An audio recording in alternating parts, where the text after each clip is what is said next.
If you're anything like me, then the word meditation sends you into an anxiety spiral. You think of meditation, you probably don't think that that's something that would make somebody anxious, but I'm bipolar and everything new makes me anxious. So here are 5 tips to help you start to get the idea into your head that meditation is for you. This is for people who maybe heard about meditation and are overwhelmed by the concept, but believe that this would be an integral part of their healing if they were able to apply it to their own life. I'm going to help you out. Step 1, get rid of any preconceived notions that you have about what meditation is. This is going to segue right into our step 2, but let's stay here for a second. I thought meditation was sitting cross-legged with a bunch of Buddhists in the middle of the mountains in an ashram while incense burned. It can be that, but it's a lot more accessible than that. So step number 1, get rid of any preconceived notions that you have about what meditation is and how that can look. Sometimes in order to learn something new, you have to forget what you know. So that's step 1, forget what you know about meditation. Now this leads us into step number 2, define meditation for yourself. I have some synonyms to share with you, hold on. A lot of times I prefer synonyms because if you look up the definition for meditation, it literally says the act of meditating. Girl, there's not no definition. So here are some synonyms for the word meditation. Ponder, ruminate, consider, design, devise, dream, think, figure, muse, plan, think deeply, and reflect. These all mean meditation. Therefore, meditation can look like a plethora of things for you. You can walk and meditate. You can sit in the middle of your room cross-legged if you want and meditate.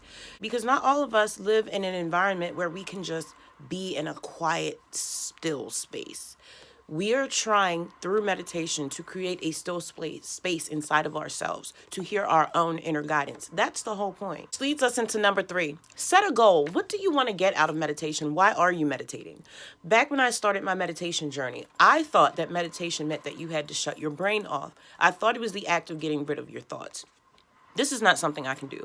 I don't know if it's because that's just the way I'm made or it's a part of my bipolar and PTSD, but I knew that silencing my mind was not something that I had the ability to do, which is why I have insomnia, all types of stuff. Anyway, I had to understand that the true act of meditation is finding stillness inside of yourself so that you can hear your inner guidance. And you can devise that any way that you like. So step 3, set a goal for meditation. What do you want to get out of it? Are you looking for a specific answer to a query? Do you just want a little bit of balance? What do you want? So set that up. So far we have forget what you know, define meditation for yourself, and set a goal for your meditation. Can't get anywhere if you don't have a destination. You know what I'm saying? Like, you can have all the maps in the world, but if you don't have a destination, it ain't worth nothing.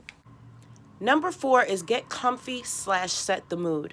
So, I spoke earlier about the fact that we don't all live in calm environments. Some of us live in the country, some of us live in the city, some of us have houses, some of us have apartments. You can meditate inside, outside, on your balcony, on your roof, on a beach. It doesn't matter.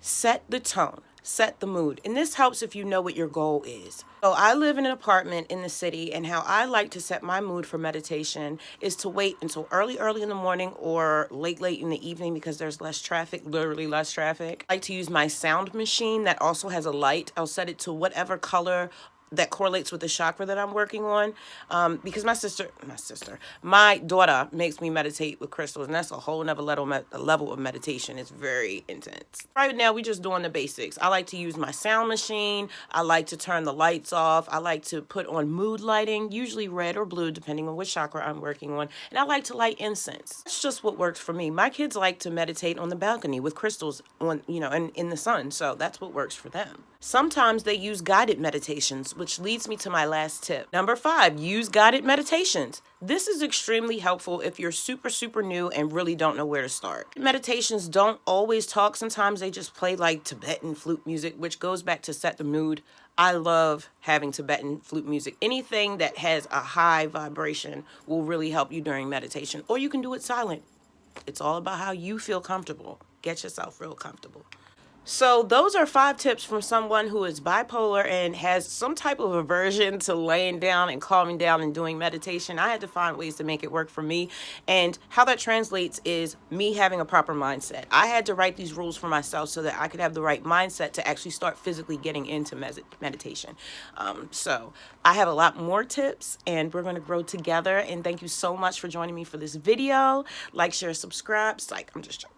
Thank you so much for chilling with me. I hope you got something new something good, something inspiring out of this video. I love you so much, and I'll check